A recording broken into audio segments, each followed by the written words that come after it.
¿Sirven, no sirven? Los usé.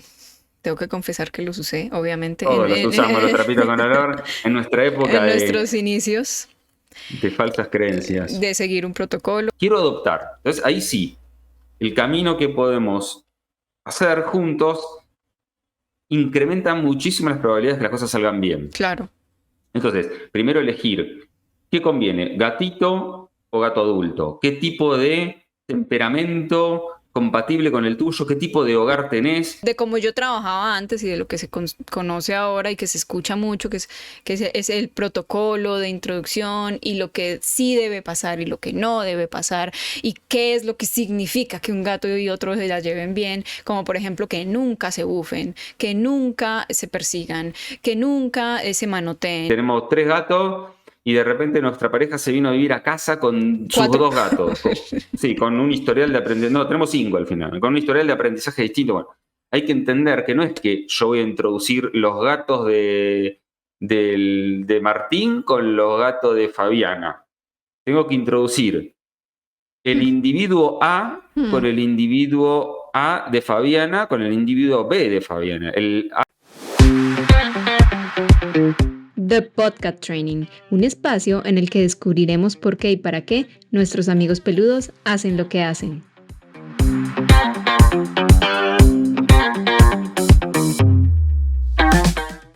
Hola Mari, ¿cómo estás? Hola Hernán, ¿cómo estás?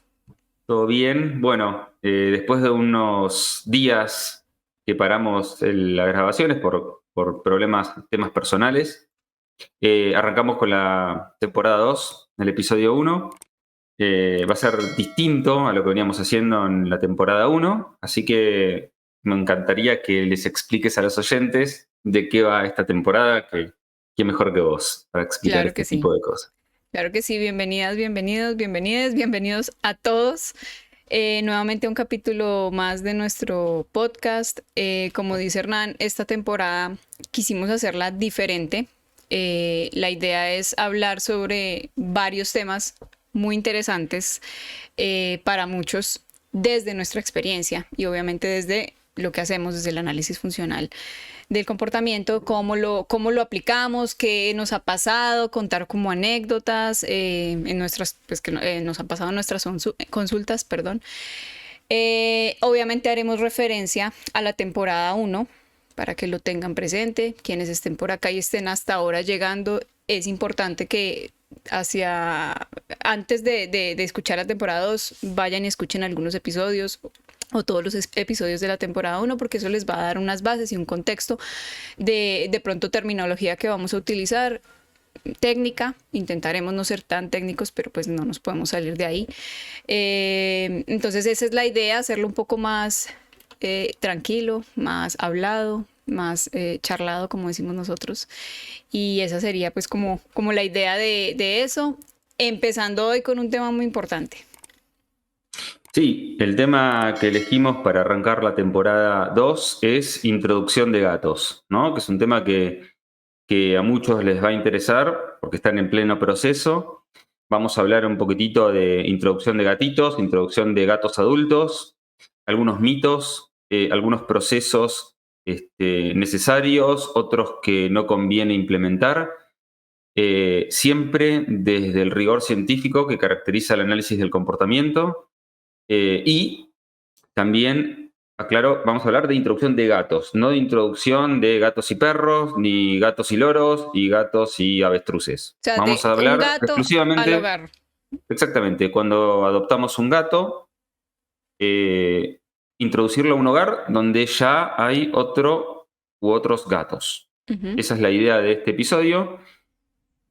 Así que bueno, vamos a ir charlando, no tenemos acá ni guión ni nada. Y como dice Mari, sí o sí no nos podemos salir de cierta terminología técnica que sí vamos a explicar muy brevemente, pero quien quiera profundizar en la misma, bueno, tiene toda la temporada 1 en donde hablamos de reforzamiento, conceptos, conducta y un montón de cosas muy Los interesantes. condicionamientos que son supremamente importantes. Exactamente, condicionamiento clásico, condicionamiento operante. Y siempre, bueno, obviamente pueden preguntarnos tanto a Mari como a mí en nuestras redes personales, Educador Felino y María Palitos siempre María Palito María Palitas guión abajo CS y CS. de Podcast Training, que es el del podcast. Claro. Igual los que nos están viendo en YouTube, aquí abajo están las redes. Lo ideal es que las preguntas vayan a The Podcast Training porque las podemos contestar cualquiera de los dos. Temas técnicos o incluso material de estudio, material, libros, podcast, otros, videos, siempre desde nuestro enfoque, que es el análisis de la conducta. Bueno. También, para que sepan, la idea también en este episodio es, yo quiero como un poco exponer mi experiencia con el trabajo de introducción de gatos, desde lo que en el principio yo hacía, ¿cierto? Que es lo que más comúnmente aprende uno cuando hace algún tipo de curso, de diplomado en etología. Cómo lo enseñan, más o menos qué es lo que se dice y cómo así empecé yo a hacerlo. Y en qué momento, pues digo yo, creo que esto algo le falta, como que queda uno estancado, como que como así, sí, me dijeron que esto era lo que funcionaba y llega un punto en que no sé qué más hacer. Y bueno, verlo cómo lo trabajo ahora desde el análisis funcional y que realmente los resultados pues son completamente diferentes. Coincido perfectamente porque, bueno, Mari, vos tenés un máster en etología de una universidad. Un diplomado. Un diplomado, y yo también tengo un diplomado en etología de la Nebrija, la Universidad de Antonio Nebrija. Y claro, cuando uno arranca cursos, diplomados o lo que sea, arranca con temas muy etológicos. Y aclaro algo, ¿qué es la etología, no? En primer lugar, la etología es una ciencia también, una disciplina científica, igual que el análisis del comportamiento, que nace de la ciencia, o sea, nace de la psicología y después ya más va derivando hacia la biología, ¿no? Es más una rama de la biología que de la psicología. Hoy, aunque en psicología también se estudia etología, y la etología viene más por el lado del estudio del comportamiento instintivo, es decir, del comportamiento filogenéticamente adquirido en una especie. Humano Gato, o no humano, perro, porque hay etología humana humano también. y no, exactamente. De hecho, el otro día discutía con una psicóloga que me decía que no hay etología humana. Evidentemente debería hacer de nuevo la carrera, porque Claro. sí. De hecho, se estudia en psicología del desarrollo, psicología, bueno, hay un montón de materias en la carrera en donde la etología está ahí a flor de piel. Y la etología animal no humana va más por el lado de la observación y el estudio del comportamiento filogenéticamente adquirido, patrones fijos de acción, instintos, bueno, un montón de esos temas que el tienen más animal que ver en con su naturaleza, en su...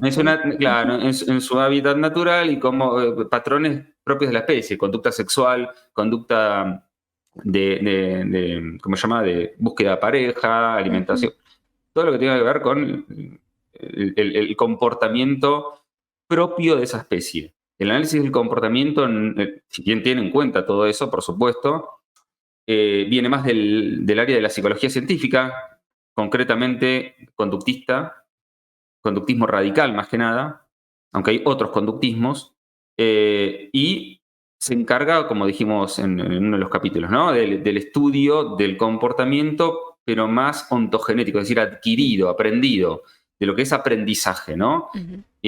Así que esas son las grandes divisiones. Ambos son disciplinas científicas, solo que uno proviene de la biología, instinto, y el otro de la psicología, aprendizaje. Y no son totalmente excluyentes. De hecho, pues muchas de esas cosas las utilizamos nosotros en el día a día, en nuestro trabajo.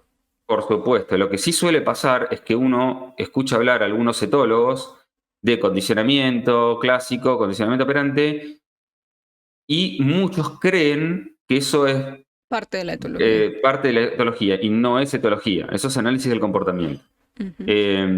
Dicho esto, a mí me pasó lo mismo que a vos. Claro, uno empieza a aplicar a etología aplicada, ¿no? Y es bastante limitante, sobre todo hablando de gatos domésticos o perros, que son animales que conviven en hábitat totalmente diferentes al natural, a un gato salvaje, y que suele suceder que están implicados también los tutores, ¿no? El tema del humano ahí es muy importante, con lo cual uno trabaja con humanos. Exacto. Y entonces, en nuestra experiencia, los mejores resultados se han dado aplicando análisis funcional del comportamiento, que para los que no saben, el análisis del comportamiento, el análisis de la conducta es la ciencia, ¿no? La disciplina, lo que se llama psicología conductual.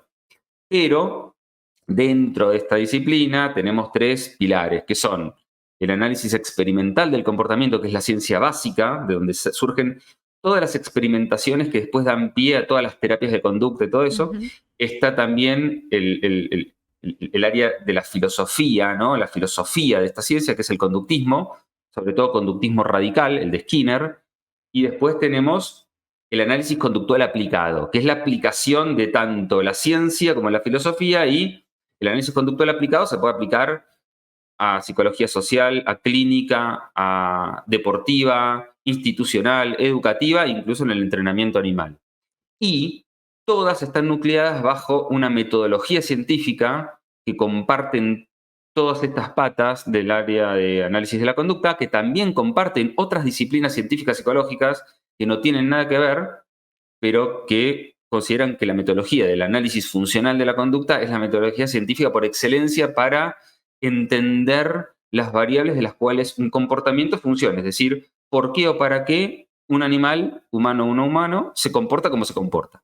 Y por eso ahí siempre hacemos también referencia a eso. es importante lo que estás diciendo. También tenemos un episodio en la temporada pasada donde hablamos de qué es conducta, ¿cierto? Entendiendo el comportamiento, la conducta como una relación entre el individuo y el contexto. Ahí vamos entendiendo la forma de análisis pues, de cómo trabajamos nosotros, que es directamente del gato en su contexto, que no es la selva, es una casa en un entorno doméstico con humanos, y pues es así como así mismo debe analizarse y entender pues las variables que modulan ese comportamiento. Exactamente, y aparte, también, digamos, hay que entender que cuando uno habla de un tema, comportamiento, en este caso comportamiento felino, también tiene que aclarar o posicionarse en un nivel de análisis, porque yo puedo explicar qué es conducta para el análisis del comportamiento o qué es conducta para el psicoanálisis, que no tiene nada que ver, es diametralmente opuesto al análisis del comportamiento, o qué es conducta para la etología o para, no sé, otros enfoques, la neurobiología, por ejemplo. Entonces, siempre nosotros hacemos referencia a que todo lo que decimos acá tiene obviamente un rigor científico, pero la disciplina científica de la cual nosotros nos basamos y estudiamos y aplicamos es el análisis de la conducta, más precisamente el análisis funcional de la conducta. Así que invito a todos los oyentes que revisen los primeros capítulos o toda la temporada 1, que es muy interesante. Y ahora vamos a hablar de distintos temas concernientes a gatos, siempre desde el análisis de la conducta y siempre del rigor científico que eso tiene, ¿no? No es que inventamos las técnicas. Exacto. Por ejemplo, podríamos empezar hablando de lo que estamos hablando, pues de la etología, de no conozco nada y quiero un gato. Quiero introducir un gato a mi hogar. ¿Yo qué debería saber para tener un gato en mi casa? O sea, ¿qué es un gato? Explícamelo. ¿Qué es un gato y qué deberíamos considerar antes como de adoptar un gato? necesidades, exacto. Necesidades muy básicas, ¿no? Exacto. Obviamente pues, tenemos que entender que pues, las necesidades básicas, comer, tomar agua, ¿cierto?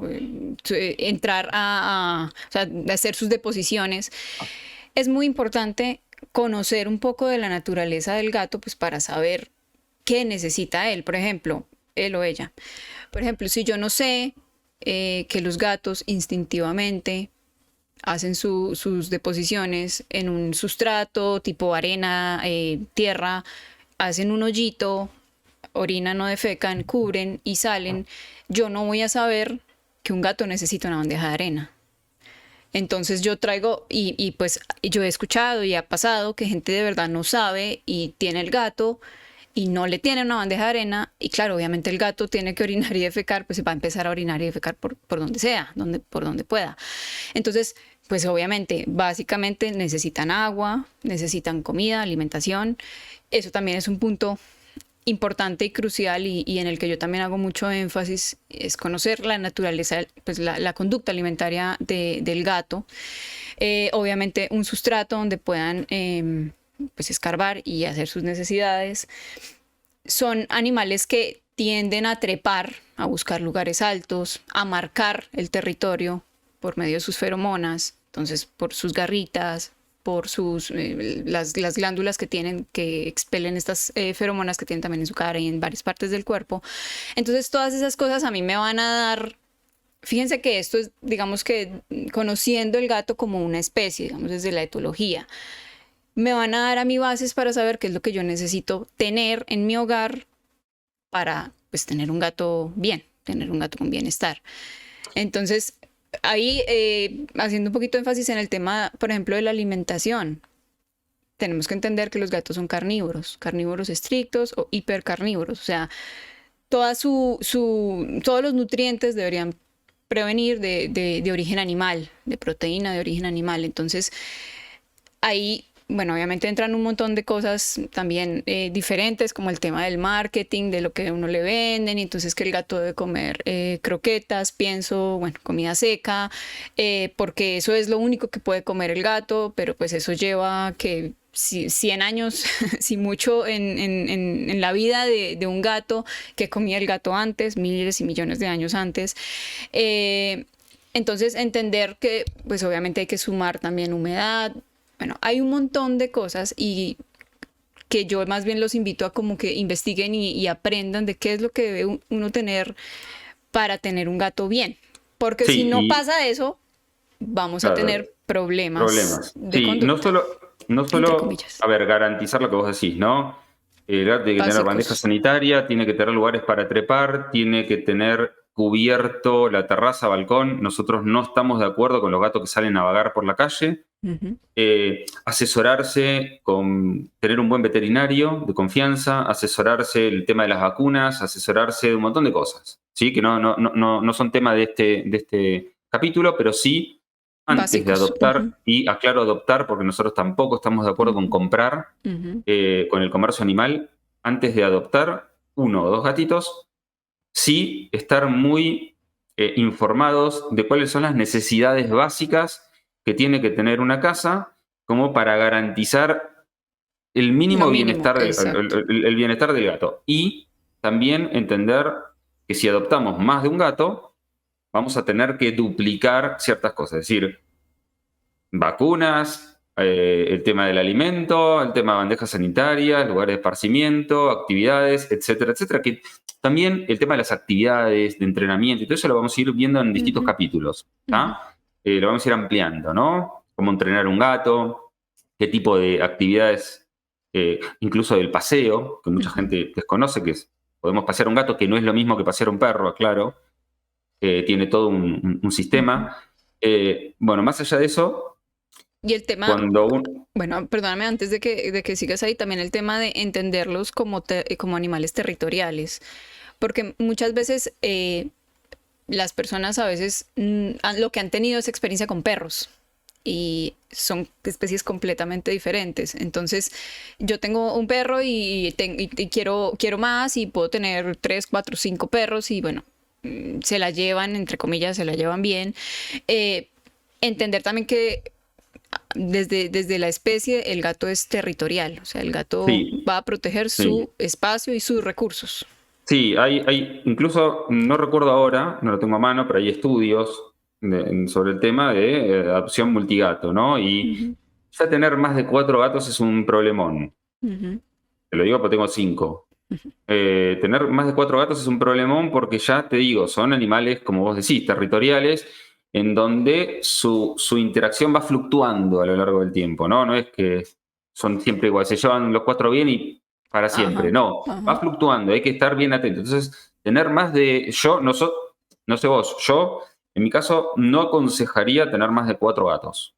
Yo siempre digo ahí, pues, por experiencia y todo, que el número 3, desde a partir del número 3, ya, ahí empiezan Sí, a las empiezan los cosas a cambiar. problemas. Exacto. Lo ideal, en mi opinión y en mi experiencia, son 2 gatos. Sobre todo cuando los adoptás juntos. Ujú. No necesariamente sean hermanos, ¿sí? Pueden haber Porque no estado conviviendo en eso es uno. otra cosa súper importante, porque no necesariamente porque sean hermanos o mamá e hijo o papá e hijo, pues Se ya van se a la van a llevar llevar bien. bien. Exacto. No. Por eso, 2 gatitos de un refugio, de un hogar de tránsito, o 2 gatos adultos que han convivido siempre, para mí es lo ideal. Ideal. Adoptar 2 gatos porque se acompañan, se equilibran, Ujú. gastan energía entre ellos. Eso es lo ideal. Uno también, bueno, siempre es mejor uno que ninguno, pero ya más de 3 ya empezamos a tener que estar muy atentos a esa convivencia, cómo se va dando. Y obviamente hay gente que viene a consulta y te dice, bueno, yo tengo, ¿cuántos gatos tenés? Y tengo 7, tengo 8. 3 Me perros han y un llegado a niño en decir, camino. claro, no, me han llegado a decir, tengo problemas entre 2 gatos que me marcan. ¿Y cuántos gatos tenés? 13. Bueno, a ver, gente, hablando de introducción. Punto número 1. Una cosa es un refugio, una Ujú. colonia o un hogar doméstico. Nuestro hogar no es ni una colonia ni un refugio que tiene la capacidad de poder dividir zonas y ir Ujú. rotando gatos, porque está para eso. Ahora, si nosotros transformamos nuestro hogar en un refugio o en una colonia, vamos a tener un montón de problemas. Ujú. Juntar gatos no es rescatarlos. Ujú. Vamos a hablar de rescate, si te parece bien, en uno Sí, de los claro, capítulos. Estoy claro. invitando gente rescatista. Yo rescaté Buenísimo. gatos durante años. También tuve refugio durante años. Entonces, ojo, no tenemos un hogar, no tenemos un refugio. No es lo mismo. Entonces, juntar y uy, se pelean y me marcan y obvio. Hernán, pero es que es básico, o sea, siendo nosotros, por ejemplo, los humanos, que somos una especie gregaria, sociable, vivir más de 4 personas en una casa ya te va a generar problemas. Sí. O sea, no siempre te la vas a llevar bien con todo el mundo. No, Alguna es vez un vas a tema. tener que pelear por el baño. O sea, esas son cosas que es importante pues, que se tengan presentes, obviamente, entendiendo el gato como una especie territorial, más bien solitaria, y haciendo el paralelo porque muchas veces lo que tú dices, la gente, ¿cuántos gatos tienes? No, tengo 7 y bueno, me están marcando, se están peleando, me toca tenerlos separados, ya no me aguanto, etcétera. Eh, es como poner a la gente en ese papel de ven. No les puedes pedir a los gatos que sea perfecta la vida si ni siquiera la nuestra es perfecta. Entonces, Exactamente. Y muchas veces sucede que tienen 4, 5, 10 gatos y se pelean y marcan y todo eso. Y, a ver, hay que comentarle a la gente que los gatos la están pasando mal, exacto. porque si no, no harían esas cosas. No es que sean Entonces, cochinos, entre comillas, claro, no. nada de eso. Y muchas veces la única solución para mejorar el bienestar de esos gatos es separarlos. Ujú. Porque, a ver, las introducciones de gatos, por lo menos las que hacemos nosotros, se basan en métodos científicos, o sea, en intervenciones que tienen evidencia científica. Pero yo siempre pongo el ejemplo de alguien que dice, che, tengo ganas de escalar el Aconcagua. Bien, tus posibilidades o tus probabilidades de escalar el Aconcagua hoy tal vez son del 0,00001%. Es decir, no. Ujú. Ahora, durante un año, durante el entrenamiento, ponele que entrenás con un guía de montaña durante un año, 4 horas diarias en montaña y todo eso. Obviamente que al final de ese año tus probabilidades de ascender se incrementan, pero nadie te garantiza que llegues a la cima, Ujú. porque entran en juego un montón de variables que están fuera de tu control. Ahora, las introducciones con una base científica incrementan las probabilidades de De que que dos se den. gatos puedan, o Ujú. dos o más gatos puedan convivir, pero nadie garantiza que eso suceda, Exacto. porque es imposible, sería mentirle a una persona. Entonces yo siempre arranco primero diciendo a la gente que hay que ir con todo, que no hay que bajar los brazos, hay que tener paciencia, perseverancia y técnica, Y pero disposición y tiempo. tiempo. Pero, importantísimo, que vayan craneando un plan B. ¿Qué pasa si eso no sucede? Porque cuando uno ya tiene un plan B, craneado, pensado, si las cosas no suceden, nosotros tenemos una vía de escape ya totalmente planificada. Exacto. ¿Se entiende? Entonces, ¿qué pasa si esto no sucede? O sea, no hay forma que los gatos puedan convivir juntos. Y puede pasar. Bueno, ya sabemos que este gato, tenemos una hermana que quiere un gato y ya hemos probado, bla, bla, bla, bla, bla. Bueno, hay un montón de plan B, pero, a ver, muchas veces hay que entender que la única manera de que las cosas mejoren, no me refiero a nivel conductual en el sentido de que, claro, me mean toda la casa y no aguanto más. No, hablamos del bienestar de los gatos, siempre de los gatos. Es separarlos, es decir, cambiar que uno de ellos o dos de ellos cambien su contexto, porque ese contexto es absolutamente aversivo. Y por más técnicas que uno implemente, sigue siendo aversivo. Entonces, a veces la solución para mejorar la calidad de vida de esos gatos es separarlos. ¿Por qué? Porque tenemos una casa multigato. Tal vez, aunque tengamos la casa preparada para eso, no va a funcionar igual. ¿Sí? Y cuando me refiero a preparada, volvemos a lo que hablamos al principio, ¿no? Varias bandejas sanitarias, varios platos de comida, lugares para trepar, si tenemos balcón, terraza o jardín, protegidos, acceso libre, actividades, etcétera, etcétera. ¿Tá? ¿Qué cantidad de bandejas? ¿Qué Eso ubicación? te iba a decir, que ahí podemos romper un mito. Sí, hay varios mitos, pero también podemos dedicarle un capítulo a todo lo que es modificación funcional del entorno, espacio. del espacio, pero porque amerita un capítulo, ¿no? Pero lo que digo es, si vamos a traer un gatito a casa, como vos decís, hay que informarse. Conocer, exacto. Lo Entender básico. que no son perros pequeños, tampoco son humanos pequeños. Exactamente. Son Si gatos. vamos a adoptar, siempre, por lo menos yo recomiendo 2. ¿Sí? 2 que se hayan criado juntos, sean adultos o sean gatitos. Que por historial de lo que te pueda decir la fundación, el hogar de paso, son gatos que conviven. Que ya conviven. Porque eso me ha pasado mucho. Es que me dijeron que era mejor 2 que 1. Entonces yo fui, me enamoré de este y de este, pero resulta que se la llevaban súper mal. Y yo me fui así y pobres gatos. Pero tal porque cual, ¿no? te Cuando hablamos enamoraste de físicamente de X y Y. Claro, tal cual. Tal cual. Si vamos a adoptar gatitos, no creo que no hay drama, ¿no? Los gatitos adultos están en la suya, gatitos 2 meses. Bueno. Ahora, si vamos a adoptar gatos adultos de un refugio, lo más importante es que desde el refugio nos puedan asesorar qué compatibilidad tienen ciertos gatos. Entonces, si gato A y gato B tienen una buena compatibilidad, no hay nada mejor que adoptar esos 2 gatos adultos, porque sabemos que la compatibilidad, si bien al cambio de contexto pueden haber cambios conductuales, las probabilidades están a nuestro favor. Entonces, ya tenemos 2 gatos que ya convivieron juntos, que tienen un historial de aprendizaje juntos, que son compatibles, y es muy probable que sigan compatibles, y 2 gatos siempre se van a acompañar, van a jugar, van a interactuar entre ellos, y es mucho más fácil para nosotros y para ellos 2 que 1, pero recuerdo, ¿no? Más bandejas sanitarias, más comida, más lugar de esparcimiento. Ahí también otra recomendación importante es, si bien hablar con la fundación, el hogar de paso, escuchar lo que tienen para decirte, ojalá vayas y te cerciores tú por tus ojos de lo que te están diciendo. ¿Por qué?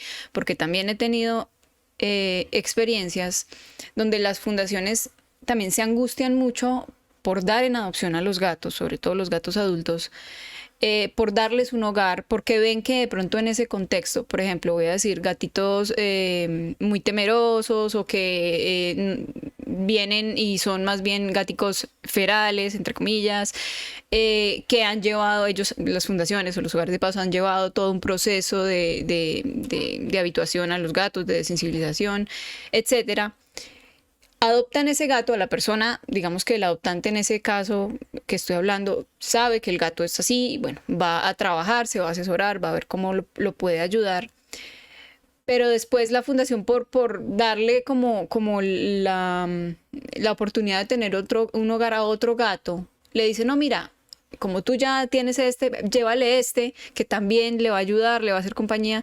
Y muchas veces cuando sale de ese contexto ese otro gato y llega a la casa donde el gato todavía está muy tímido, no sale, etcétera, este gato empieza a hostigarlo al otro y al final el pobre gato que llegó primero pues ni va a salir ni nada porque pues está asustado, no quiere interactuar con los humanos y ahora llega un gato que lo va a hostigar. Entonces sí es muy importante como no solamente escuchar lo que te dicen, sino ir y ver por tus propios medios la información.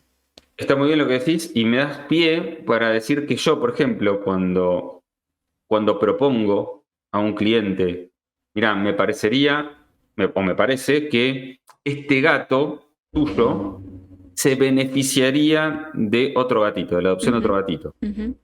Más allá de si es gatito o gato adulto, se beneficiaría. Entonces, lo primero que yo le digo es, a ver, vamos a trabajar con ciertos refugios que yo conozco, en el sentido que yo tengo una forma de trabajar y no cedo en eso. Una cosa es que vos ya vengas y me digas, mira, tengo este problema, tengo un gato, adopté otro gato de la calle, tuve que rescatar un gato y tengo un quilombo bárbaro. Ok, vamos a trabajarlo. Y otra cosa es que vos me digas, bueno, quiero adoptar. Entonces ahí sí, el camino que podemos hacer juntos incrementa muchísimo las probabilidades de que las cosas salgan bien. Claro. Entonces, primero elegir qué conviene, gatito o gato adulto, qué tipo de temperamento compatible con el tuyo, qué tipo de hogar tenés, qué necesidad, o sea, si trabajás todo el día afuera, si trabajás en tu casa, si tenés una casa, si tenés un departamento, qué tipo de seguridad, qué tipo de temperamento tiene tu gato, se hace un análisis funcional de todo. Las cosas funcionan, pero hay una cosa que para mí es una regla importante. Hablar con el refugio y decirle, mira, vamos a hacer esto, necesito un gatito así, si tenés, con este temperamento, estas condiciones, pero vamos a ponerlo a prueba durante una semana. Es decir, el gatito viene a casa, durante una semana vamos a hacer una introducción, vamos a ponerlo a prueba y vamos a ver cómo responden ambos gatos. Porque en el caso que las cosas no funcionen, y no funcionan porque la técnica te está diciendo que no funciona, no porque uno cree que no funciona, ese gato tiene la posibilidad de volver al refugio, incluso hasta probar otro gato, porque no necesariamente que haya un gato incompatible con otro, ese gato va a ser incompatible con todo, se generaliza la incompatibilidad, ¿no? A mí me pasó muchas veces, pero me acuerdo, uno de los gatos que no quería saber nada con los gatitos que le llevábamos. Y no me acuerdo si el tercero o el cuarto. Match. Chau. O siguen conviviendo juntos. Por eso es muy importante que la gente ponga claro esa regla. ¿Por qué? Porque mucha gente tiene miedo y me dice, ¿sabes por qué no adopto otro? Porque tengo miedo de adoptar que no funcione y el refugio me diga, no, lo lamento, ya está. Y muchos trabajan así, Sí. Entonces hay que tener en cuenta, como adoptante, que hay que poner a prueba para que las cosas funcionen y para que todos estemos contentos. Gatos incluyendo, ¿no? Obviamente. Y que los refugios tengan esa forma de trabajar. Importantísimo las personas como tal que tienen quieren, mejor dicho, adoptar otro gato, conozcan su gato primero. Sí, por supuesto. Al pie de la letra. Porque no todos los gatos se benefician de otro gato. Exacto. Eso está claro. Muchas veces también el implementar el análisis funcional nos deja bien claro las necesidades de un gato, entonces es mucho más claro que inferir si mi gato está aburrido, si mi gato triste, ¿no? Esas inferencias de procesos emocionales que nosotros creemos, mi gato llora, mi gato está triste, mi gato me odia, mi gato tiene ganas de tener un compañerito. A ver. Pero cosas básicas como, por ejemplo, la diferencia de edad.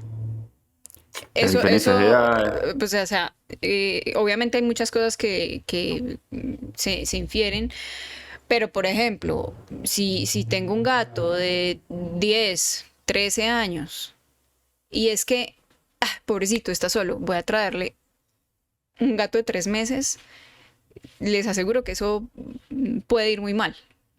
Pues porque depende del gato de 3 meses, ¿no? Depende de la energía que tenga ese gatito. Exacto. Bien, igual, aún así, yo los pongo a prueba.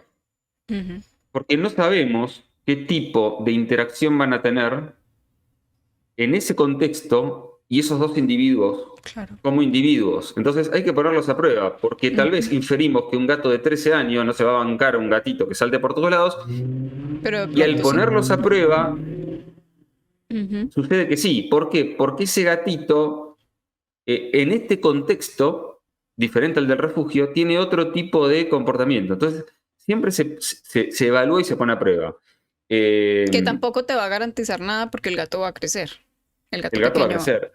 Esas las ventajas, desventajas de gato pequeño con gato adulto, ¿no? Exacto.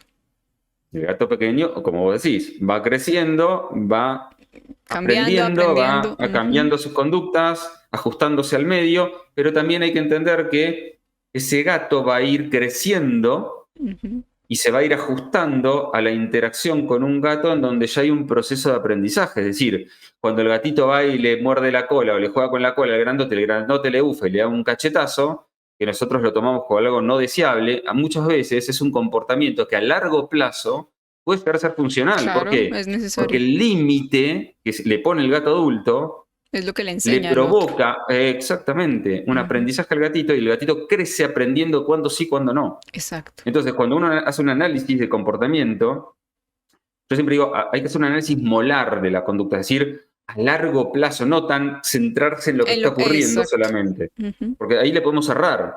Lo que está ocurriendo, claro, el gato adulto le bufa, le pega al chiquitito, el chiquitito sale volando y la gente se agarra la cabeza y dice, no, esto no va a funcionar, y se preocupa. Y en realidad, cuando vos haces un análisis observacional, molar, es el necesario. gato chiquitito está en la suya, sale volando y después sigue jodiendo, ¿no? Sigue saltando para todos lados, pero no intervenir en eso sería un gran problema a largo plazo, porque necesitamos que se den estas contingencias para que se den los aprendizajes, porque si no, no aprenden nada. Entonces, hay que tener en cuenta, ¿no? Ahí me das un poco también pie a hablar de pronto de cómo yo trabajaba antes y de lo que se conoce ahora y que se escucha mucho, que es el protocolo de introducción y lo que sí debe pasar y lo que no debe pasar y qué es lo que significa que un gato y otro se la lleven bien, como por ejemplo que nunca se bufen, que nunca se persigan, que nunca se manoteen y todo ese tipo de cosas que al final, y uno lo ve y lo ve en los libros, como un protocolo, como un checklist de haga uno, exacto, haga paso 1, paso 2, paso 3, paso 4, y ojo, se bufaron, no, ya, interrumpa, no sé qué. Entonces, eso a la final lo que va a generar son muchos más problemas. Y eso es, pues, eso es algo muy bonito que yo he aprendido con todo este camino y de la forma de trabajar que tengo hoy en día. Y es eso, después de haber hecho el análisis, tal vez ese bufido, esa cachetada, esa perseguida son necesarias. Claro. Entonces eso es muy importante porque eso es lo que ve la gente, eso es lo que la gente, incluso antes de consultar, busca y googlea y busca y bueno, cómo introducir gato, entonces haga esto. Y claro, ya cuando llegan yo sé que igual a ti o a mí, llegan con un problema de este tamaño porque han cometido...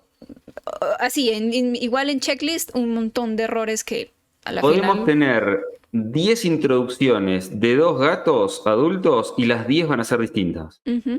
Porque, a ver, ¿qué es la introducción? Es poner en contacto 2 animales que vienen de contextos distintos, con historias de aprendizaje distintos, con conductas distintas, y lo que básicamente intentamos es evaluar las conductas de cada uno si son o no son compatibles.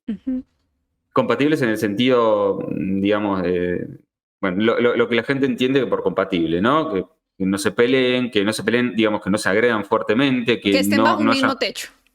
Claro, que puedan convivir. Exacto. Sin afectar su bienestar. Exacto. Sin tener afectado su bienestar. Entonces, cada situación amerita un análisis particular, porque ya el hecho de que cada situación se dé en un contexto ambiental distinto, amerita un análisis particular. Por eso yo soy enemigo acérrimo de las recetas de cocina y de protocolos de acá, protocolos de allá, y si esto pasa... Bueno, en psicología nosotros tenemos ese tema, ¿no? Los que seguimos el enfoque conductual, o más científico, tenemos el problema del DSM, ¿no? Que es el manual de diagnóstico y estadístico de trastornos mentales, ¿no? Lo peor que, o sea, si tenés ansiedad, tenés que cumplir estos 20 requisitos, y si cumplís 19, no tenés ansiedad. Si cumplís, es una ridiculez atómica. Pero es un paralelo exactamente igual a lo que estamos hablando, que está pasando hoy en día con los gatos. Es lo mismo. Es lo mismo. O sea, el gato bufa hace una... Y entonces el gato pasa lo de que esté ansioso a que esté feliz, de que deje de tener, bueno, que tiene miedo y que se la lleve bien con el otro. Pero entonces, ¿qué tienes que hacer? Bueno, A, B, C y comprar Z, D, J. No, es ridículo. Entonces que viene el tema de las feromonas, que el collar, que conecte esto, que las flores de Bach, etcétera. Es como buscando... Y no funciona nada. Y aparte, como no tienen ningún tipo de evidencia científica, si funciona, habría que evaluar si hay una correlación positiva, lo que llaman un tamaño del efecto notable, para determinar que fue eso lo que funcionó. Porque es como, yo siempre pongo el ejemplo, que creo que ya lo pusimos en la temporada 1, del resfrío, ¿no? Tengo un resfrío, bueno, tomá estas flores de Bach, que en una semana se te pasan, y en una semana se me pasó el resfrío, porque son milagrosas. Yo creo que lo milagroso, entre comillas, es el sistema inmunitario que en una semana se encargó de eliminar el virus de tu cuerpo. O sea, la correlación no era la que vos creías. ¿Por qué? Porque no hay un estudio. Claro, no hay causa.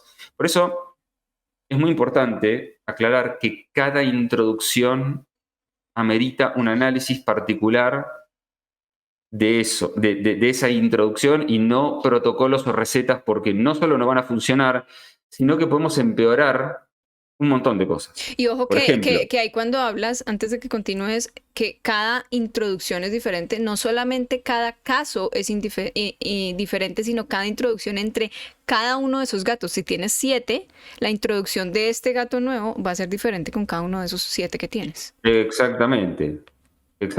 Ponele que te habrá pasado, y a mí me pasa siempre, que tenemos 3 gatos y de repente nuestra pareja se vino a vivir a casa con sus 2 gatos. Sí, con un historial de aprendizaje. No, tenemos 5 al final, con un historial de aprendizaje distinto. Bueno, hay que entender que no es que yo voy a introducir los gatos de Martín con los gatos de Fabiana. Tengo que introducir el individuo A con el individuo A de Fabiana con el individuo B de Fabiana. El B de Martín con el individuo... O sea, son individuos, no grupos. Entonces, la introducción se vuelve mucho más compleja.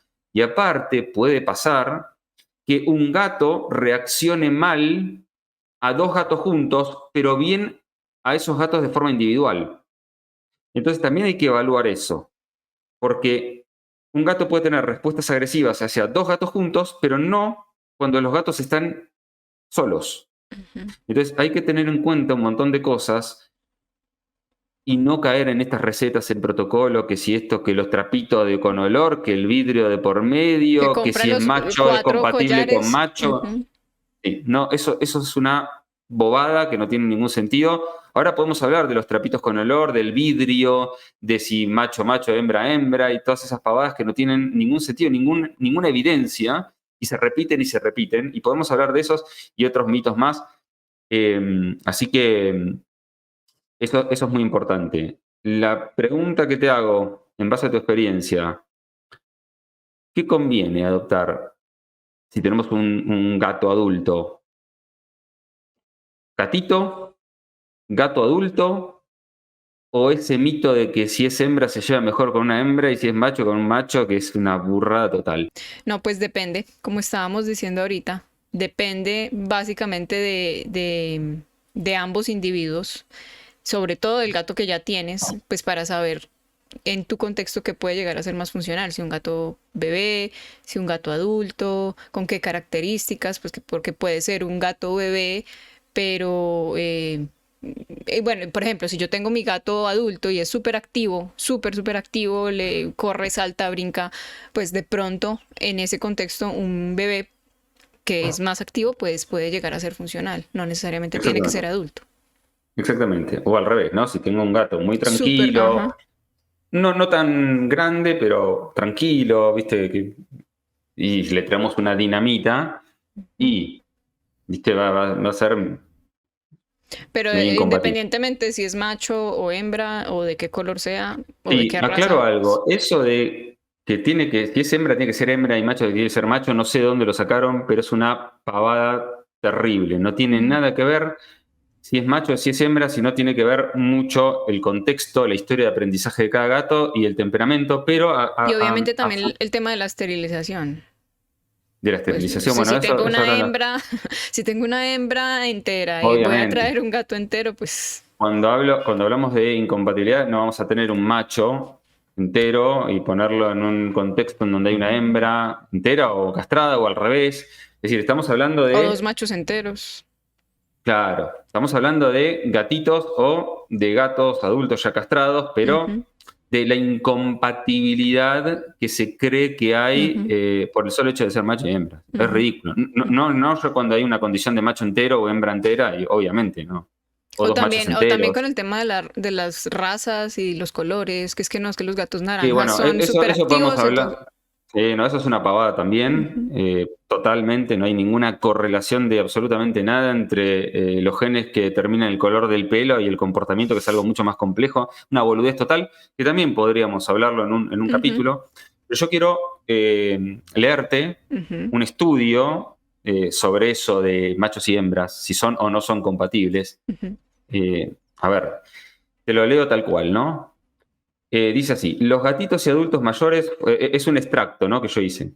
Los gatitos y adultos mayores fueron aceptados más fácilmente dentro de los grupos ya conformados, siendo indistintamente parejas de machos, hembras o mixtos. Esto lo dice McDonald. En 1987, bueno, yo voy haciendo las referencias, las citas.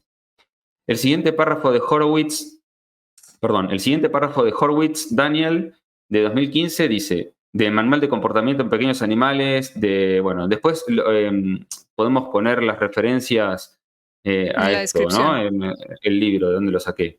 Dice, los miembros de una colonia o de un grupo familiar muestran variaciones individuales sustanciales en lo que se refiere a la sociabilidad y a la selección de individuos con los cuales establecer vínculos. El sexo no importa en este tipo de acercamientos. Esto lo dice Sung, 1998. Ya se trate de machos o de hembras, algunos tienen niveles de interacción alto, mientras que otros niveles bajos. Sarah Head, en el capítulo 21 sobre agresividad felina del mismo libro, aclara, la agresión entre machos no castrados y hembras es verdaderamente escasa, pero de ocurrir, la diferencia de sexo en numerosas observaciones no ha tenido relevancia.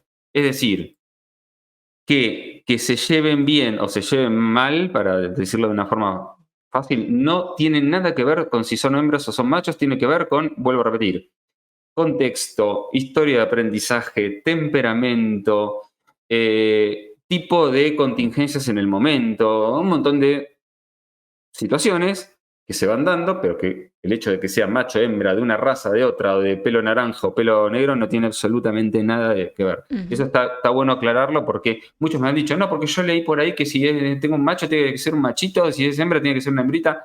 No, ujú, no, tienen que ser compatibles a ujú, través de un análisis funcional de sus conductas, punto, pero no machito, machita, hembra, hembra, no tiene ningún aval científico. Y si lo tiene, muéstrenmelo. ujú. Bueno, dicho esto, ¿qué otros mitos? A ver, ¿qué opinás de los trapitos con olor? Ok. ¿Sirven, no sirven? Los usé. Tengo que confesar que los usé, obviamente, Todos los usamos, los trapitos con olor, en nuestra época en nuestros inicios.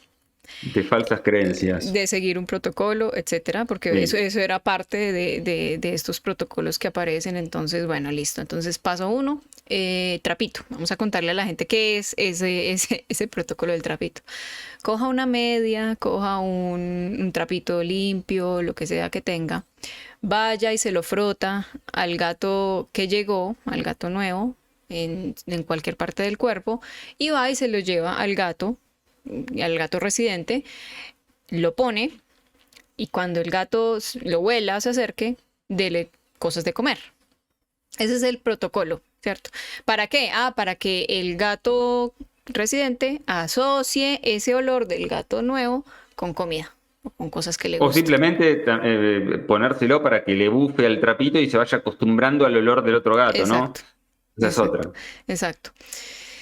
Eso me parece que, pues ya ahora desde otro ámbito que lo veo, que es un error muy grande. Primero, pues no funciona y segundo, puede funcionar muy mal. porque al final Sí, incluso... aclaro que en el 90 y pico % de los casos no funciona. De hecho, es evidencia que nosotros tenemos en nuestros casos que la gente te dice no me funcionó esto y no, es que no va a funcionar porque ahora vamos a explicar de forma científica desde la psicología del aprendizaje por qué eso no funciona. Y contar por qué también puede funcionar mal. Porque incluso, o sea, si primero el gato, tenemos que entender que tiene un olfato muchísimo más desarrollado que nosotros. Entonces, sobra el trapito. El gato ya olió al otro gato. Antes de que nosotros nos demos cuenta. Lo escuchó, lo olió, lo percibió, claro. Ya sabe que hay otro gato antes de que nosotros lo sepamos. Y si de pronto este gato residente percibe ese olor como una amenaza, como algo que aversivo, algo que no quiere en su entorno, en su territorio, lo que sea, yo ponerle ese olor directamente en su nariz y hacer lo que, bueno, que me reciba algo que, por ejemplo, en algún momento siempre me recibía la comida, le encantaba la comida húmeda y empecé a ponérsela junto con este trapo, lo que voy a generar incluso en ese contexto es que el gato ya no me coma esa comida precisamente porque asocia ese olor de algo que no le gusta con la comida y finalmente pues sí, pierdo ese, por ejemplo. Es importante lo que vas a decir, pero vamos a hacer un paréntesis. Voy a explicar algo, ¿sí? El que quiera ampliarlo, ya sabe, nuestros capítulos de la temporada 1, condicionamiento clásico. Exacto. Y nos preguntan libros, textos, pero quiero aclarar algo. Es importante y te dejo seguir para que la gente entienda. Cuando vos pasás el trapo con este olor del gato nuevo y se lo pones al otro gato, probablemente el gato residente reacciona mal a ese olor, ¿no? O sea, le bufe al trapo, un olor desconocido, le puede bufar, etc. Y ahí pueden pasar dos fenómenos. El primero es dejarle el trapito para que se vaya acostumbrando al olor, ¿no? Eso es un fenómeno que en psicología del aprendizaje se conoce como fenómeno de habituación. Habituación estimular, ¿no? Se habitúa al olor el gato. Y lo que vos decís de ponerle, por ejemplo, golosinas, para que vaya asociando el olor con algo bueno, técnicamente se conoce como contracondicionamiento. Ahora, lo que vos decís tiene que ver con esto. Si el olor, el estímulo, olor en el trapo, es demasiado aversivo, puede existir un contracondicionamiento inverso, es decir, lo que termina condicionando de forma excitatoria, aversiva, es la golosina. Entonces, el gato, ya cuando ve la golosina, no me la coma más, porque queda asociado. Claro, fue al revés. Dependiendo del valor estimular que tenga tanto la golosina como el olor, ¿no? Eso también es verdad. Es eso, es algo que se escucha mucho y que es como la técnica que tienes, que lo asocie con, entre comillas, que lo asocie con algo bueno, con algo positivo. Y eso mismo lo implementan un montón en las veterinarias y sí, me ha pasado mil veces. Creen que lo hacen bien, entre comillas, pero al final lo están haciendo totalmente al revés. Al revés, porque es mucho más aversivo lo que padece el gato en la manipulación, en el dolor que sufre y todo lo demás dentro de la veterinaria que el atún que le estás dando. Por lo tanto, ya el atún se ha asociado con ese evento aversivo y ha contracondicionado el atún como estímulo apetitivo. Yo tengo un paréntesis para que sigamos con el tema, pero con este tema de asociar las cosas, digamos que entre comillas al revés.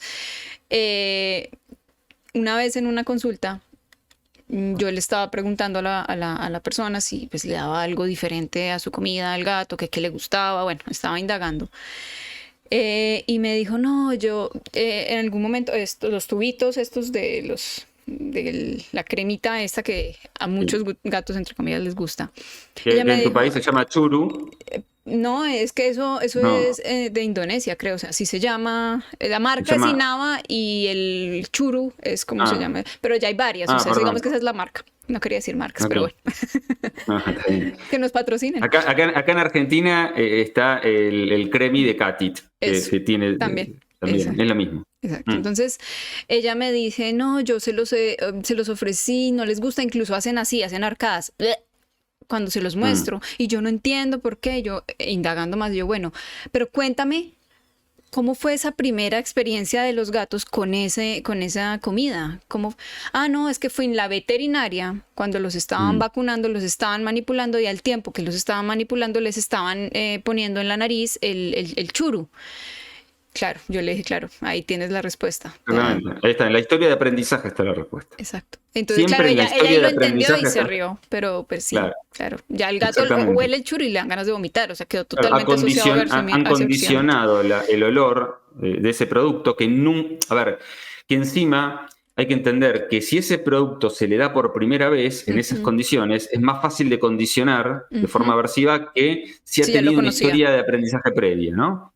Yo siempre pongo el ejemplo humano de poner el sushi, pescado crudo y todo eso. Yo no como porque soy vegano, pero si vos has comido sushi repetidas veces, pero en un lugar te intoxicaste, probablemente durante alguna par de semanas no quieras saber nada con el sushi, pero después vuelvas a comer. Exacto. Pero si vos tenés medio como aversión a eso, medio reticencia, y te han convencido de comer sushi, nunca comiste, y te has intoxicado, es altamente probable que nunca más pruebes un sushi. Claro.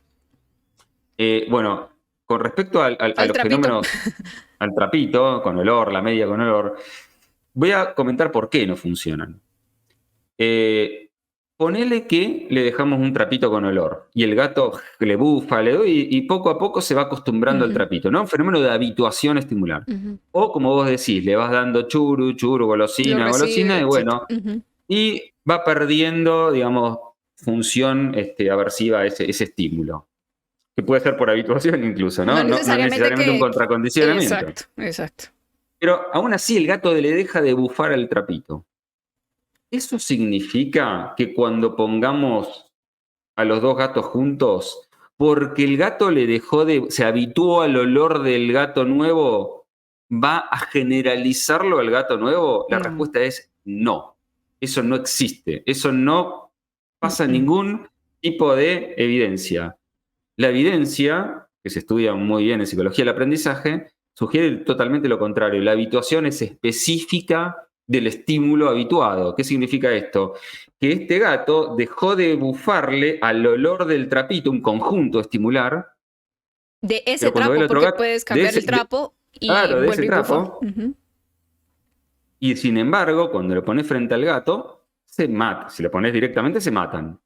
Y si lo pones a través de una barrera física, se bufan igual. ¿Por qué? Porque el gato aprendió que ese estímulo compuesto de trapito más olor no era peligroso, no era relevante, por lo tanto, al principio sensibilizó de bufar y después fue bajando la curva, habituación. Ahora, la habituación no se generaliza. Es más fácil de generalizar la sensibilización a un estímulo que la habituación. Por lo tanto, es un tema de supervivencia, ¿no? Es un tema filogenético también. Por lo tanto, no tiene ningún sentido perdiste el tiempo. Perdiste el tiempo. No tiene ningún sentido porque vos lo que tenés que hacer desde el principio, bajo supervisión de un profesional, es poner en contacto a los gatos. No digo contacto directo para que se maten, ¿no? Pero poner en contacto lo máximo que se pueda, estímulo con estímulo. Es decir, yo quiero que mi gato introducir a este gato nuevo a mi otro gato. Ok. A gato en conjunto, o sea, gato todo. No vas a desintegrar el gato en olores, en pelos. No, el gato. Directamente evaluar cómo funcionan estos gatos con ciertas técnicas. No es así, no digo que los pongan juntos y se maten, Ojo. Nada de trapitos. ¿Qué pasa con el vidrio? ¿Qué pasa con los gatos que se ven a través de un vidrio? Lo mismo, no es recomendable. ¿Por qué? Porque si un gato quiere liquidar, matar al otro a través del vidrio, lo único que logramos es que cada vez que lo vea, intente, no pueda y se frustre. Se vaya frustrando y puede incluso la motivación. haber agresión redirigida. También. Aparte, el vidrio lo que hace es provocar en el gato otro tipo de aprendizaje, ¿no? Que ya es un tema un poquito más técnico, no sé si meterme o no. Si es del condicionamiento operante o del condicionamiento clásico, hablamos de una inhibición de ciertas respuestas. O sea, el gato aprende que como está el vidrio no puede hacer nada, entonces, digamos, retiene o Se inhibe. suprime sus conductas. Pero después cuando le abrís el vidrio se matan igual. O sea, no hay aprendizaje. Lo único que aprende el gato es a que el vidrio... Es como decir, le tengo terror a los perros. Cada vez que veo un perro salgo corriendo. Pero como este perro que veo ahora en la esquina está atado, puedo caminar cerca, no pasa nada. Pero eso no quiere decir que vos hayas suprimido, o sea, hayas disminuido tu miedo a los perros. Significa que tu miedo ha sido inhibido por un estímulo que es inhibitorio, que es la correa. Esto pasa lo mismo. Entonces, trapito desmistificado, no sirve para nada, pérdida de tiempo. A través del vidrio, a ver si se tengan contacto a través de un vidrio no sirve. Primero porque el vidrio es una barrera física que impide un montón de cosas. Y dijimos que el gato tiene que tener contacto con todo, con sus olores, su forma. Y por otro lado provoca frustración, no hay ningún tipo de aprendizaje. Que se vean a través de un vidrio no significa que los gatos aprendan que el otro es compatible o no compatible, o es agradable o no es agradable. Términos mentalistas, pero bueno, no importa. Dualistas. Pero para que la gente lo entienda. Entonces, vidrio yo no uso. De hecho, no aconsejo ni siquiera que se vean a través de un vidrio. Yo prefiero tapar el vidrio. Que no tengan ningún tipo de contacto y que solo lo tengan a través de sesiones programadas. Eso por un lado. Ya dijimos los de hembra, hembra, macho, macho. ¿Qué otro mito? No sé, no se me ocurre ahora. Bueno, el tema de las feromonas, los collares y todo, exacto, todo ese tema que, bueno, vas a introducir un gato, entonces compra 800 collares y ponles 800 collares a los gatos y conecta esas feromonas y nada, y el trapito. Sí, ojo con el tema de los collares, que el collar, ojo que muchos collares, para gatos que no están acostumbrados a usar collar, puede ser un molesto, aversivo, y si le vamos a poner el collar cada vez que lo vamos a presentar al otro gato, y el otro, puede haber un tema de contracondicionamiento ahí. Claro. Entonces, ojo con eso también, ¿no? Y con el tema de las feromonas. Sí. A ver, no hay evidencia sólida, pero ninguna evidencia sólida que respalde el uso de feromonas. Por lo tanto, yo siempre digo, si te querés comprar feromonas sintéticas, compra. Si tienes en mi país salen carísimas. No, pues acá también. Lo único que evidencia un cambio conductual es técnicas y procedimientos de aprendizaje. No hay otra, no hay milagros acá. Si querés ponerle feromona y sos feliz y te sentís bien, ponele feromona, sé feliz y sentite bien. Sí, acá en Argentina no es de mucha felicidad comprar feromona, pues prácticamente No, yo siempre les digo, más bien esa plata, inviértela en adecuar el espacio. Exactamente, totalmente. Y te sale hasta mucho mejor. Invertirla en un circuito, en una puerta gatera, en más bandejas, en comida de mejor calidad, en nada. Sí, totalmente. Pero bueno, dejamos al criterio de los oyentes si quieren o no quieren invertir en eso. Pero que sí quede claro que no es mágico y que no les va a solucionar la vida. Y no, exactamente. Y que no hay evidencia sólida.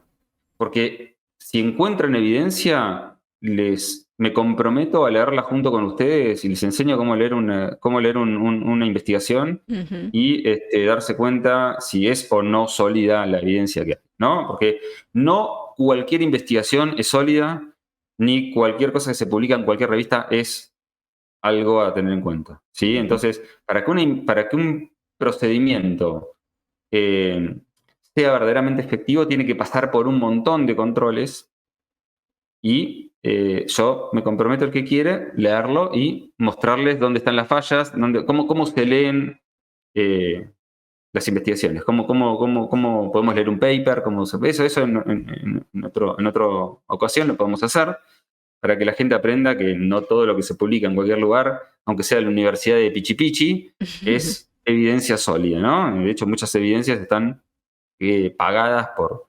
Pero no quiero entrar en ese tema porque no es motivo no es tema de hoy, pero sí que el tema de las feromonas sintéticas, yo jamás utilicé feromonas sintéticas. No, yo sí lo utilicé en mis principios. Sí, en el principio de la mayoría.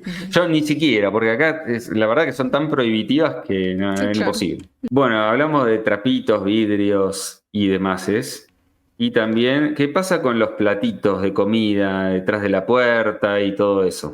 Sí, ese es otro paso de este protocolo. Entonces tienes la puerta cerrada, vas poniendo comida a cada lado de la puerta, al gato que llega y los otros gatos afuera, y la vas poniendo lejos y cada vez más cerca. Entonces los gatos deben comer la comida, y si comen la comida es signo de que se la están llevando bien. Me haces reír con tu cara porque, bueno, sí, yo también me río Claro, porque o sea, yo lo utilicé, lo siento, es sí, me es como confieso. pensar que porque sos de Tauro vas a tener... o sea, yo escucho, claro, y me causa risa, ¿no? No, Pero pues es bueno, como si me van a presentar a mí a alguien y yo me estoy tomando aquí un café delicioso a este claro, lado y al claro, otro lado de la puerta está la otra persona también haciendo... claro, sí, sí, No, sí. En todo caso, más que café, no sé, un trago eso, más, algo con eso, más con más representativo. valor, sí, más repetitivo. Pero bueno, porque es una pavada eso. Pues básicamente igual, estás perdiendo el Por tiempo, muchas cosas, como pero lo del trapito, o sea, pues puede pasar lo mismo y ha pasado que se condicione la comida, incluso por los sonidos, el olor, porque incluso el otro gato puede lanzarse contra la puerta y asustar a uno o al otro. Pero pues básicamente no, por lo mismo, porque es que, no claro, está eso viendo es muy... físicamente el estímulo al que queremos Claro. Igual eso es introducir. mucho más difícil que ocurra. O sea, lo que va a ocurrir Es que muy pierdes el tiempo. probablemente es que el gato siga comiendo porque la comida ya se ha asociado con otras situaciones, es decir, la comida se transforma en un estímulo que no se va a asociar con el otro gato. Mm. Y que los gatos sigan comiendo, tal vez más reticentes a comer cerca de la puerta donde hay otro gato, pero terminan con hambre y terminan por comer. Y eso no garantiza absolutamente nada. Primero, ningún tipo de contracondicionamiento. Y segundo, que cuando abras la puerta se van a matar igual. Ujú. ¿Por qué? Porque le estamos dando la comida que ha sido previamente asociada con otras situaciones. Es un estímulo incondicionado, por lo tanto, cuando hay hambre, el gato va a comer. Y se No, no, asociarán muchas cosas que están pasando alrededor del gato en ese sí, momento, no lo que está pasando a través de la puerta. exactamente, no tiene ningún tipo de sentido. Es como si a mí me dijesen, bueno, te voy a regalar $500 toda la semana. Y después me digan, bueno, ahora los $500 te los voy a regalar si haces determinado... Y yo te voy a decir, no, pará, si me los venías a regalar, yo, o sea, es un operante lo que estoy diciendo, es un condicionamiento operante, pero no, es distinto a lo que estamos diciendo, pero lo que voy diciendo es, ¿qué te señala a vos que poniendo su plato de comida de un lado y del otro, con una puerta en el medio, porque el gato coma al lado de la puerta, va a interpretar o va a aprender que el otro gato no es peligroso y va a terminar teniendo otro tipo, va a cambiar su comportamiento? Mm, Nada, nada de nada, no existe eso. mm, No pierdan el tiempo con esa pavada. Y por otro lado, quiero hablar de algo que sí es más serio, ujú. que lo escuché muchas veces y me parece muy serio, porque eso sí puede no solo afectar la introducción a futuro, sino afectar el bienestar de los gatos y empeorar toda la situación, que es utilizar transportadoras O como sistemas de corrales introducción. O también. corrales, pero yo lo vi, corral no vi, pero sí transportadoras. Mm, Es decir, meter al gato nuevo, adulto, no gatito que no es lo mismo, adulto, dentro de la transportadora y dejar que los otros gatos de la casa bollen alrededor de la transportadora o directamente mm, los dos gatos dentro de la transportadora enfrentados. Eso es terrible, mm. un terrible consejo. ¿Sí?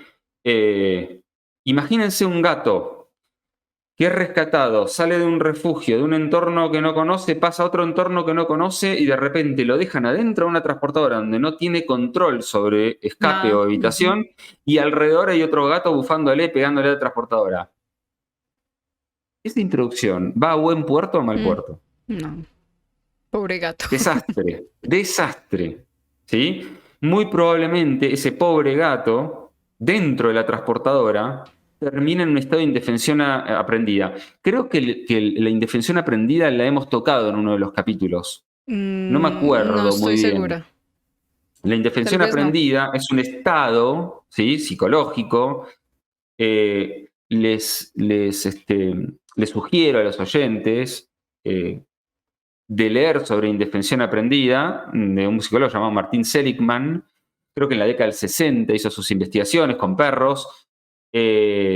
los motivo a los oyentes a investigar por su cuenta de qué se trata la indefensión aprendida, quién fue Seligman, cómo eran los experimentos, que hoy no creo que se puedan hacer, bastante controversiales a nivel ético, pero bueno, dieron pie a toda esta investigación sobre la indefensión aprendida. La indefensión aprendida es cuando el organismo, sometido a una estimulación aversiva constante, en donde no puede hacer nada por evitarla o escapar de esa estimulación, pierde el control de su comportamiento y se entrega, como un zombie, se entrega en un estado de estrés absoluto. Bueno, es una entrega, no es que el organismo se habituó a esos estímulos, sino que se entregó. Y ya lo que Por lo vemos... tanto, lo reventaste en todo sentido. Porque a nivel fisiológico, un desastre. Le disparaste respuestas de estrés. Bueno, pero a nivel conductual, a nivel de aprendizaje, ese organismo, gato, perro, humano, que aprendió que no tiene control sobre lo que le sucede, va a generalizar el aprendizaje, esto está evidenciado, a otras situaciones en donde tampoco va a reaccionar ni a estímulos apetitivos, ni a estímulos... O sea, lo convertiste en un zombie. Pero puede llegar a pasar que en algún momento ese gato reaccione y cuando menos te lo esperas se maten con el otro gato. O sea, no aconsejamos, pero bajo ningún aspecto, quien recomienda este tipo de introducciones en su vida agarró un libro de psicología del aprendizaje. Y las he visto mucho. Y he visto que la hacen y la recomiendan. Sí, en su vida yo les encomiendo agarrar un libro de psicología de aprendizaje o psicología científica y pónganse a leer, muchachos, porque están haciendo las cosas mal. ¿Sí? Y vuelvo a repetir, lean a Seligman, lean los experimentos que hizo Seligman. Vuelvo a repetir, creo que en la década del 60, no tengo acá la información, creo que el 67 hizo los experimentos con perros, léanlos, aprendan de qué se trata la indefensión aprendida y van a ver que es una burrada y es terrible peligroso someter a los gatos a este tipo de introducciones donde no les proveemos situaciones de evitación o escape, ¿sí? Fundamental. ¿Ah? Y lo que van a ver es un gato, como dice Hernán, como totalmente zombie o quieto, y entonces falsamente la gente cree, claro. no, está tranquilo, es que está tranquilo, míralo, no bufa, no se erizó, no nada, está tranquilo. Abren la puerta, sacan el gato y ¡cabum! ¿Cabum? No, o el gato queda en indefensión durante un tiempo y luego aprende, se va recuperando y ahí... Toma lo tuyo. A la que te criaste. No, para nada. Y lo que te propongo, pues ya pasó una hora, creo, y se hace muy largo, lo que te propongo es que hablemos de técnicas de introducción con bastidor, con arnés o pretal, que le hicimos acá, con correa, en un segundo episodio. Sí, me parece ¿Vale? Perfecto, para que que no quede como tan largo. Ahí vamos a hablar un poquito entonces de lo que algunas de las técnicas que nosotros utilizamos. Claramente no vamos a dar el protocolo, la receta ni el cómo hacerlo, es que no pero hay, sí no existe el vamos protocolo. a contar un poco desde la experiencia cómo se maneja. Exactamente, dale. Así que bueno. Listo, ¿no? Entonces, nuevamente, muchas gracias a todos los que estuvieron por aquí. Gracias por escucharnos. Los invitamos a que le den manito arriba, que se suscriban, que lo compartan, que nos perdonen si nos demoramos mucho en publicar, pero bueno, no vamos a dar que muera y que aquí estamos. Y bueno, tendremos una segunda parte de este mismo episodio. Dale, nos vemos, Mari. Nos vemos, Hernán. Saludos a todos los oyentes. Gracias, chao. The Podcast Training, un espacio en el que descubriremos por qué y para qué nuestros amigos peludos hacen lo que hacen.